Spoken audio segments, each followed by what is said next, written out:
Once you practice being compassionate, once you practice being more humble, once you practice being successful, once you apply all these concepts, you begin to teach your body chemically or emotionally to understand what your mind is intellectually understood. So we could say knowledge is for the mind and experiences for the body. And when you do it right, you get to embody knowledge and it becomes the truth. The effect of that biologically is not only do we reshape the brain, but we begin to signal new genes in new ways, and now the word is becoming flesh. So then it's not enough to do it once. You can't forgive your coworker, you can't forgive your ex-husband or your ex-wife, or you just can't let go of a past event one time and expect to be canonized as a saint. The idea is to be able to replicate it, to be able to do it over and over again. And if you can do something over and over again from a biological standpoint, you go from thinking to doing to being. You go from philosopher to initiate to master, from mind to body to soul. And when we can teach our body chemically and neurologically enough times to do something over and over again, the mind and body begin to merge as one. In other words, we've practiced it so many times, we no longer have to think about it. It's innate in us. It's who we are. And so I think this is a time in history where it's important for us to break free from some of the chains of those conditioned beliefs about us being limited and that we're powerless and that we have to survive and compete and do certain things to get what we want in our life, that a new paradigm has to be created. And then we have to set up the conditions in our environment or conditions within our own world to begin to execute some of these. And I think that when we arrive at that state of being, then we give people permission to do the same. And that's when we start really seeing some really strong strides in people's lives. So in my personal life, I mean, I like to wake up in the morning and I ask myself the same question every single day before I get out of bed. And that is, what is the greatest ideal of myself that I can be? Now, we have this amazing faculty because of the size of the frontal lobe. We call it in neuroscience metacognition. And it means that we can think about what we're thinking about. We can begin to pay attention to how we're acting, and we can notice how we're feeling. And because of that, it allows us to modify our states of mind and body to do a better job in life. So then if you say to yourself, who do I want to be when I open my eyes? How can I contribute to the world? What do I know that I can put into practice? And you begin to think about a new way of being. You begin to plan your behaviors, speculate possibilities, review the choices you're going to make and the choices you're not going to make. If you keep redoing this enough times, you'll begin to install the circuits in your brain, prime your brain to turn on certain circuits so that when you open your eyes, you'll naturally be in that state. And if you can emotionally embrace who you're going to be when you open your eyes, you're giving your body a sampling of the future. So when you get up thinking and feeling differently than when you started the day, the side effect of that is that you're in a new state of being. Thoughts are the language of the brain and feelings are the language of the body, and how we think and how we feel creates a state of being. So the idea then is to maintain that modified state of mind and body your entire day. And if you can, something unusual is going to show up in your life. That's the law. And it will always come in a way that we least expect, that surprises us and leaves no doubt that what we did inside of us produced some effect outside of us. And that's when we begin to start to experience empowerment. And people around the world are waking up to these ideas, and they're doing the uncommon, and they're doing it repeatedly, and they're taking a certain amount of power that's been invested in everything outside of them and putting it back in themselves. And I think that's a great honor to be able to contribute to people's lives in that way. If we start off by talking about just those vibrational states, we basically live in two states of mind. We live in survival, or we live in creation. Now, living in survival is living in stress. And stress is when your body's knocked out of homeostasis. Stress is when your body's knocked out of balance. The stress response is what your body innately does to return itself back to order. So you have different types of stressors. You have physical stress like injury, trauma, accidents, falls. You have chemical stress like vexes and blood sugar levels and hormones and hangovers. And then you have emotional stress, family tragedies, second mortgages, single parenting, finances. And every one of those things begin to knock the brain and body out of balance, because when we perceive a threat or a stress in our external world, we turn on a nervous system called the fight or flight nervous system, and we mobilize enormous amounts of energy to prepare us for some event in our external world. Now, the problem with that is that all organisms in nature can tolerate short-term stress. Zebra gets chased by a lion, you're driving down the road in your car, you get cut off, the hormones of stress turn on, but 15-20 minutes later, you adapt and your body returns back to balance and you go to work, or the zebra goes back to grazing and the event is over. Human beings are a little different because we can turn on that stress response just by thought alone. We can begin to think about some future worst case scenario in our life. And out of the infinite potentials in the quantum field, we're selecting the worst possible future based on the memory of the past. And that limited imagination and preparing ourselves for the event and bracing ourselves for that outcome begins to knock the body out of physiological balance just by thought alone. In other words, the body, as the unconscious mind, begins to believe it's in that future event in the present moment, and we begin to create the stress response just by thought alone. We could also unfold a past bitter memory that's tattooed in the recesses of our gray matter. We can revisit that event over and over again, and we can produce the same chemistry in the brain and body as if the event occurred. Now, it's the redundancy of that process that begins to condition the body emotionally to become the mind. And when the body becomes the mind, that's called a habit.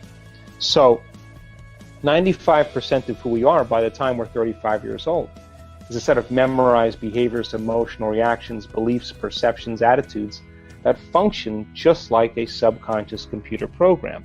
So then the emotions of anger, aggression, frustration, hatred, judgment, fear, anxiety, insecurity, unworthiness, guilt, shame, sadness, pain, they're all derived from the hormones of stress.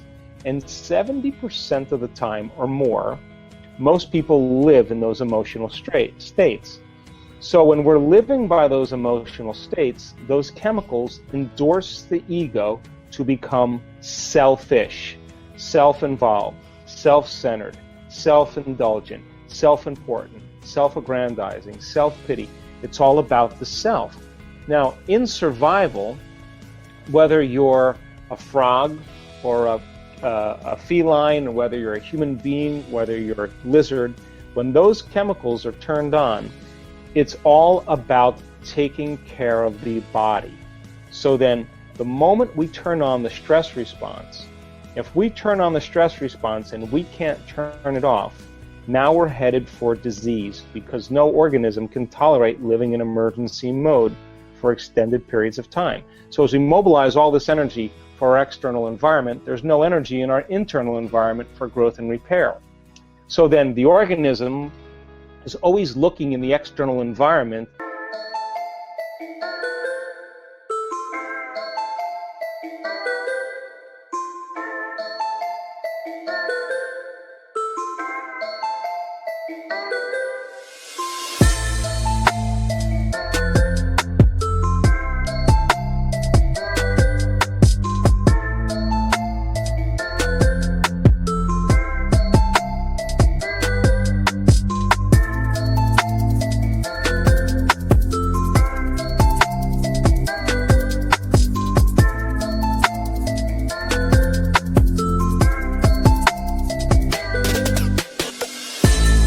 To determine what's going to be a threat, always concerned about its body and where it has to, how it has to take care of it, and it's always concerned about time. How much time do I have to get there? The body, the environment, and time. Now, when you and I live by the hormones of stress, the very fact that we're releasing all these chemicals, by paying all of our attention on the external environment, we focus on objects and things, and we believe that the outer world is more real than the inner world. And this is where we start to feel separation. Now, why do we feel separation? Because the hormones of stress cause us to begin to really begin to understand or perceive reality as a materialist, defining reality with our senses. So the atom is 99.9999999% nothing. It's energy, it's emptiness, it's open space. It's 0.0000001% particle. And when we're living by the hormones of stress, we're focusing on the particle instead of on possibility. And this is where we get in trouble, because when we get to this point and we experience that level of separation, we always try to force and control outcomes in our life because we are matter trying to change matter. In other words, when we live by the hormones of stress, we feel more like matter and less like energy because we are fundamentally functioning as a particle instead of possibility. So then people then begin to use what they know in terms of their limited resources to get what they want. They compete, they manipulate, they lie, they cheat, they steal, they do what they can to try to get ahead in their life because for the most part, they don't know that there's any other way to do it. They're functioning from a primitive nervous system. Wow, what a great video! I hope you enjoyed this amazing interview with Dr. Joe Dispenza. We are continuing with our daily practice of completing the inspiring quotes. You need to complete the quote with the words that are missing, and if you can do it first and give us the right answer, you're the daily winner. In the previous video, we were looking for 2 words of Dr. Joe Dispenza's quote. The quote goes like this: just as thoughts are the language of the brain, feelings are the language of, and the correct answer is the body. So, just as thoughts are the language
language of the brain, feelings are the language of the body. Congratulations to everyone with the correct answer. We only had a few wrong answers. Since I know you love Joe Dispenza, today's quote is from Joe Dispenza also. We are looking for two words, and the quote goes like this. When you understand that change really requires becoming uncomfortable to a certain degree, and that's normal, you're leaving the known and step into. Write your answers in the comments below the video and tell me if you love this video and our new way of ending the videos. If you like this video, give your thumbs up and share it with your friends. Help me make this video more popular by sharing it. Even if you're not sure what the correct answer is, try and guess, and find out the correct answer in the next video. The first one with the correct answer is the winner. So don't forget to subscribe and hit that bell button and don't miss any of the new videos and new challenges. If you really like what we do here and want to support us, you can join our channel and our community for a symbolic fee and gain many other additional features. You can do that by clicking the join button next to the subscribe button, or you can click on the link in the description of this video. Stay good and have a great day.